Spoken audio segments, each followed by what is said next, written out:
You're a part of this 73.1% of people who aren't subbed to my stuff. You enjoy my content, please sub. If you don't enjoy it, dislike and let me know why. Shout out to almost half of Canada over here that watches my stuff. Honored to be representing our country. More than half of you guys here watch it. There's only 2 people in my province, and that's me and Nick A30. But still, I'm happy that most of Canada is here on my channel.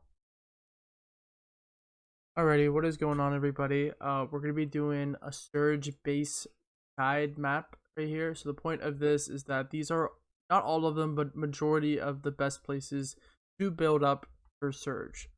So the idea with a lot of these spots is that a lot of them are in the center of the map. There are a lot of choke points and stuff like that. There are a lot more than I have. I'm probably missing a few of them, but these are, in my opinion, the best ones. A lot of them are situational, so what you want to know is you want to know this entire map and then use whatever the zone is over top of it to really, find the best spots nearby. Because if zone pulls all the way to Weepin, you're not going to want to be on Zade Hill.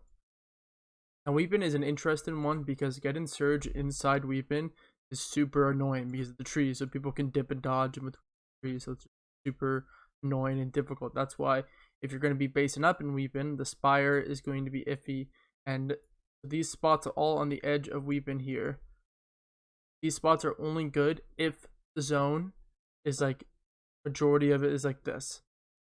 So people are going to have to rotate past if they want to get the dead side, something like this. So you can set up a logjam and catch all the teams that want to come through here and rotate down and tag them, or force them into Weepin, which is, where they'll fight and everything's going to be burning because there's a million fireflies. Then you want to base up over here when the zone is, because all these teams are going to try to come down the mountain like this, but then if there's the teams over here, they're going to force them through Weepin, which might be able to get some tags on them when they're running through, or if you're over here on like Misty Spire, they're going to loop around, something like that. So I'll just go through some of them. Stealthy walls are really good because you can't break them down, but I mean, stealthy has to be in zone here, and ideally you probably aren't going to get much surge from the stealthy walls until like the second or third zone pulls there, because most of the teams are going to be coming through Pleasant like this. A few of them might be boated this way, so that those are really your only surge options when you're in zone 1 or zone 2. Now let's go over here. We have Zade Hill and Stretch Mountain. I don't know if it's actually called Stretch Mountain or Stretch Hill or whatever it's called, but Zade Hill is a very popular surge place. Teams like, Radar, Craggy, Risky, that's not Risky, Orchard, maybe even Steamy, Corny, maybe even Pleasant, all have pretty, free access to it. Probably quicker for teams, for these 2 teams like this, because they can loot up real quick, base up on here. And the reason why these mountains are really good, because we have teams like Pleasant that's going to have to do one of these rotations, because I'll link the common rotation path. Stealthy, who's going to be coming behind them doing something like this, especially if zone pulls something. Say zone pulls like this, the rough example.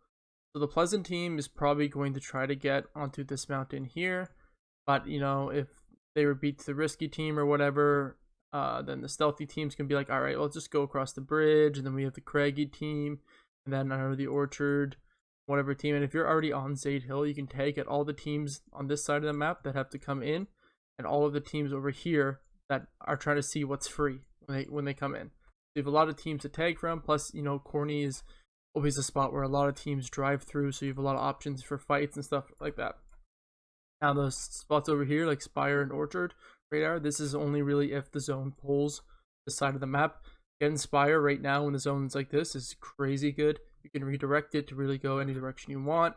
Downside is that you do move really slow on the Spire, but it's good because a lot of teams are going to be trying to base up and use buildings almost around here, and when a team bases up early, it almost creates this funnel. So if we have 4 teams here, no one's going to want to go through all 4 teams like this, especially if your team's on Spire.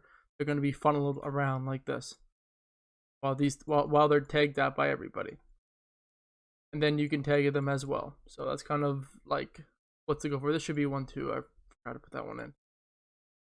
And then we have the center of the map one's Risky Billboard, Bony Mountain, Bony Bridge, and the idea is that you want somewhere high up, somewhere that's going to be in zone, somewhere where people key you. They're going to burn a lot of mats. There's a good chance you can win.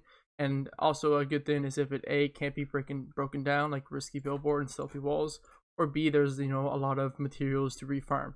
So like Boney Main, for example, you can refarm there. Boney Bridge, the 2 stone places here.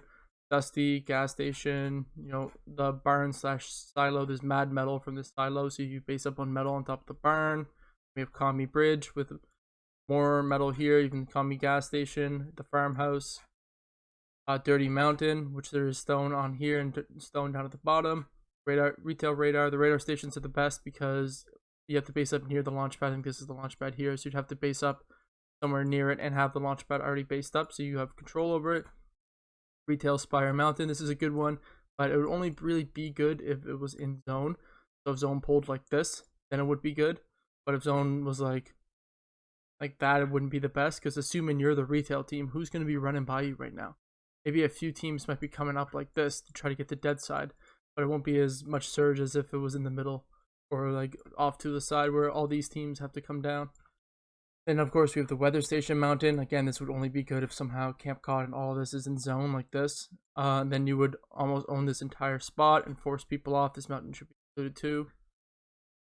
Then we have the Lazy Hills in the middle. Lazy Main number 2. Fire Mountain, the Radar Hills, Boat Bridge, Weepin Radar, Mando Hill, I don't know what to call that, the Weepin Hills, Slurpy Main. We have Black Panther, Disco Mountain, Misty Spire, Misty Mountain. I'll link all this in the description, so whatever spots you see here that are related to your drop and you can get there in time, then I would learn them the best you could. For example, my team, we land Boney, the Boney Main, Boney Mountain, Boney Bridge, the Pleasant Hills, Stretch Mountain, Risky Billboard, Zade Hill, Mando Hill, and then that's really it for spots we can hit really quick, maybe even Zipline Hill depending on zone. So we'd want to say, okay, we should, we'd be looting up, we win our drop, whatever, and then IGL or someone should say we should base up on blank, and then the goal should be to loot up as quick as possible. You can leave yours drop, like 3, 3, 5. Just try to get cap metal. The rest doesn't matter because you'll find that along the way wherever you're rotating to, because there's brick and wood everywhere. Hopefully you guys enjoyed this type of video. This map will be in the description. I did miss a few spots, but I'll just add that to them now, so it's more complete for you guys in the description. Yeah, cheers.